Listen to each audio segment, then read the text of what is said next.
বরিশালে বিভাগীয় স্বাস্থ্য পরিচালকের বিরুদ্ধে বিভিন্ন অনিয়ম এবং বিতর্কিত কর্মকাণ্ডের অভিযোগ তুলে তার অপসারণের দাবিতে মানববন্ধন ও প্রতিবাদ সমাবেশ অনুষ্ঠিত হয়েছে। মঙ্গলবার ৭ জুলাই নগরীর ব্রাউন কম্পাউন্ডে বরিশাল বিভাগীয় স্বাস্থ্য অফিসের সামনে এই কর্মসূচির আয়োজন করা হয়। এতে অংশগ্রহণকারীরা ব্যানার ও বিভিন্ন স্লোগানের মাধ্যমে দাবি জানান সদ্য নিয়োগপ্রাপ্ত ফ্যাসিস্ট দোসর বিভাগীয় পরিচালক ডক্টর এস.এম. মনিরুজ্জামানকে দায়িত্বপ্রাপ্ত ব্যক্তি হিসেবে তারা আর দেখতে চায় না।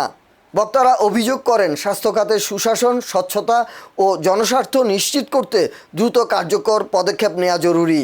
এ সময় যোগদানকৃত কর্মস্থল তার অফিসে তালাবদ্ধ করে ক্ষুব্ধ শিক্ষার্থী ও চিকিৎসকরা।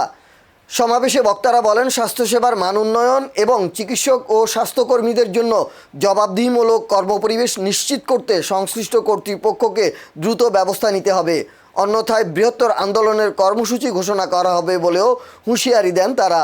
মানববন্ধনে বরিশাল বিভাগের বিভিন্ন হাসপাতালের চিকিৎসক, মেডিকেল শিক্ষার্থী, স্বাস্থ্যকর্মী এবং বিভিন্ন শ্রেণী পেশার মানুষ অংশ নেন।